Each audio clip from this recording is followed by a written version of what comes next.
Good afternoon. मैं शिक्षा यादव, प्रवक्ता गृह विज्ञान, जिला शिक्षा एवं प्रशिक्षण संस्थान प्रतापगढ़। आज हम लोग समाज उपयोगी उत्पादन कार्य के अंतर्गत मशीन के पार्ट्स का क्या यूज है उसके बारे में चर्चा करेंगे। कल का जो हमारा वीडियो था उसमें हम लोगों ने मशीन के पार्ट के बारे में चर्चा की थी। आज उन पार्ट्स का यूज कैसे करते हैं उसके बारे में चर्चा कर लेंगे।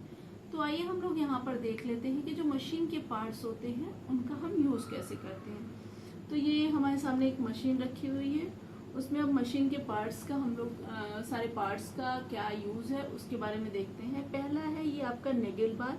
ये नेगल बार जो है स्टील की एक रॉड होती है, इसमें जो एक क्लैंप लगा होता है स्टील का, इसी में नेगल को फिट किया जाता है। दूसरा आपका है नेगल प्लेट। नेगल प्लेट जो आपकी नीचे अर्धचंद्राकार की लगी हुई है, इसे नेगल प्लेट कहते हैं।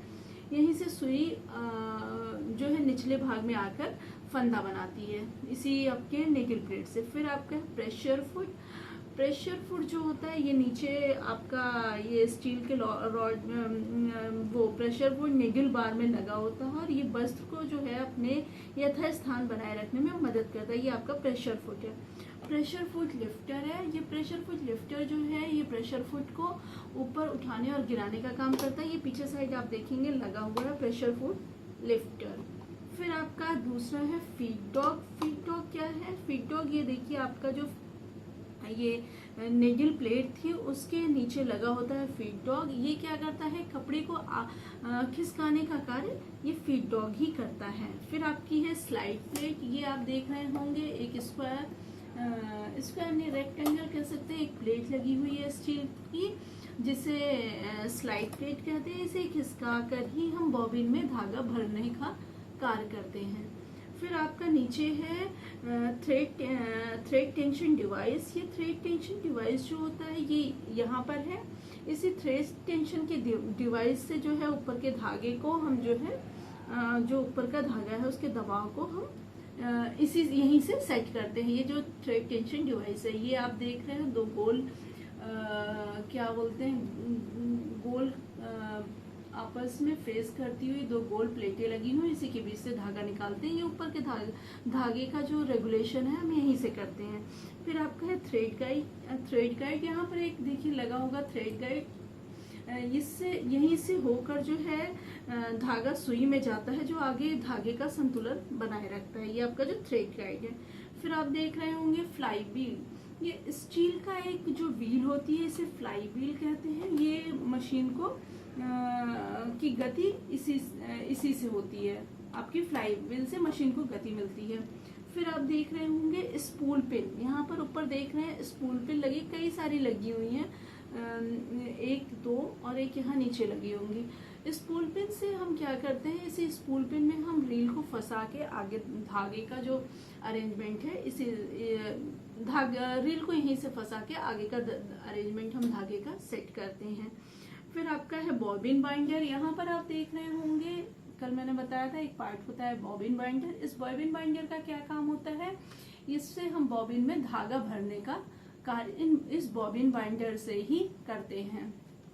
फिर जो है आगे है बॉबिन बाइंडर टेंशन एंगल। आप यहाँ नीचे देख रहे होंगे एक लगा होगा बॉबिन बाइंडर टेंशन एंगल।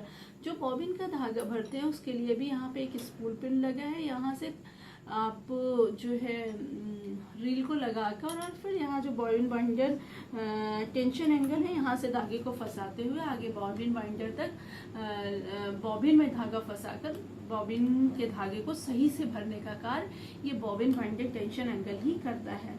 फिर आप इधर देख रहे होंगे एक है पार्ट स्टिच रेगुलेशन।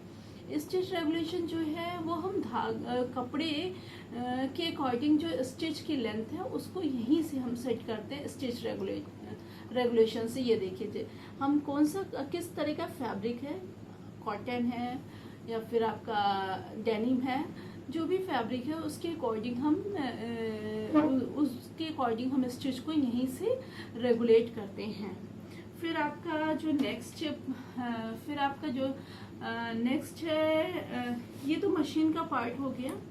यहाँ पर हम आपको एक चीज़ और दिखा देते हैं। इसमें बॉबिन लगी हुई है, ये आपका बॉबिन लगा हुआ है, इसको यहीं से जो स्लाइड प्लेट है यहीं से खिसका कर डालने का कार्य, मशीन में सेट करने का कार्य यहीं से करते हैं आपका बॉबिन।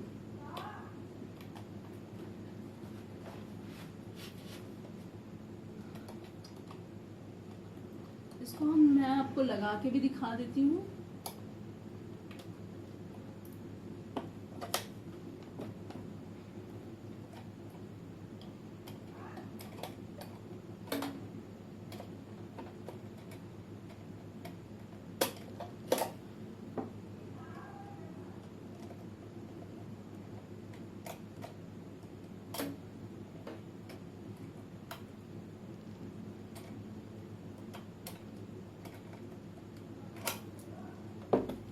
ये आप देखिए, ये बॉबिन केस है जिसमें हम भरे हुए बॉबिन के धागे को इसी केस बॉबिन जो शटल है उसी शटल को इसी में हम सेट करके इधर यहाँ पे मशीन के अंदर यहाँ पे लगाते हैं। यही स्लाइड प्लेट को खिसका के ही हम लगाते हैं। फिर अब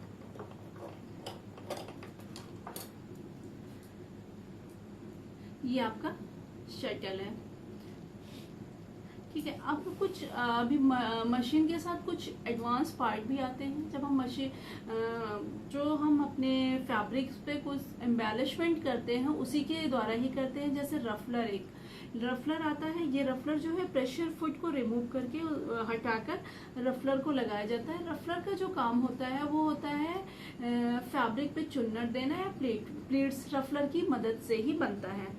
फिर आपका है फुट हैमर, प्रेशर फुट पे ही फिट होता है ये फुट हैमर। ये क्या होता है, जैसे साड़ी का बॉर्डर बनाने के लिए या चद्दर का बॉर्डर बनाने का काम हम जो ये फुट हैमर होता है उसी से होता है। फिर आपका है निडल थ्रेड, एक आता है मशीन सिलाई में ही यूज होता है। इसका जो निडल थ्रेड होता है इसका यूज हम करते हैं सुई में धागा डालने के लिए।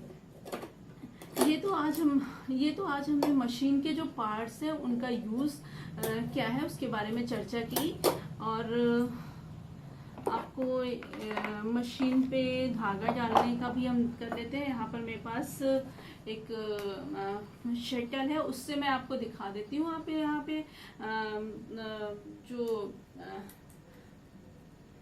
रील होती है उसको भरेंगे हम। मशीन में धागा किस प्रोसेस से डालते हैं वो मैं आपको यहाँ पे दिखा देती हूँ। देखिए, पहले आपने यहाँ पे शटल को सेट किया, फिर आप यहाँ पे देखेंगे होल है, होल नहीं कट है, वहां से करेंगे। फिर आपका जो टेंशन रेगुलेशन डिवाइस है वहां से निकालते हुए धागे को फिर आप इसमें डालेंगे, इस वाले पार्ट में। उसके बाद आप आगे यू सेट करते हुए धागे को आगे मशीन में ले जाके निडल में डाल देंगे। ये प्रोसेस है आपका धागा डालने का, ठीक है। तो ये बात कर लिए हम मशीन के पार्ट्स का क्या यूज है। कई बार हम लोग देखते हैं कि मशीन कभी हार्ड चल रही है या कई बार होता है कि उसमें लूप बन रहा है। ये सारी समस्याएं भी आती हैं, तो उसके रीजंस क्या है उसके बारे में भी थोड़ा सा हम लोग चर्चा कर लेते हैं। जैसे मशीन कई बार भारी चलती है तो उसका रीजन होता है कि काफी दिन से मशीन रखी हो, उसकी साफ सफाई ना की गई हो, तब आपकी मशीन भारी चलती है, ठीक है। या फिर उसकी ऑयलिंग नहीं की गई है तो मशीन भारी चलेगी। या फिर कई बार होता है मशीन भारी चलती है, चलती ही नहीं, तो बहुत सारे धागे का गुच्छा जो होता है ये नीचे आपका जहाँ शटल केस जहाँ पर शटल लगाते हैं उसमें फंस जाता है, तब भी आपकी मशीन भारी चलती है। कई बार होता है आप देखते हैं आपके फैब्रिक पे जो है लूप बन रहा है, मतलब ऊपर का या नीचे का धागा लूप बना रहा है, ढीला हो रहा है। तो उसका रीजन होता है कि या तो ऊपर का थ्रेड और नीचे का थ्रेड जो हमारा बॉबिन का थ्रेड है और जो हमने रील का थ्रेड मशीन में थ्रेड लगाया है वो दोनों इवन नहीं है। इवन इन द सेंस या तो मोटा और पतला धागा होगा, या फिर रीजन ये हो सकता है कि जो सेटिंग है बॉबिन का धागा हो सकता है ढीला हो, या फिर आपका यहाँ का मशीन जो ऊपर का धागा जा रहा है वो ढीला हो। तो ये रीजन हो सकता है आपका लूप बनाने का। धन्यवाद।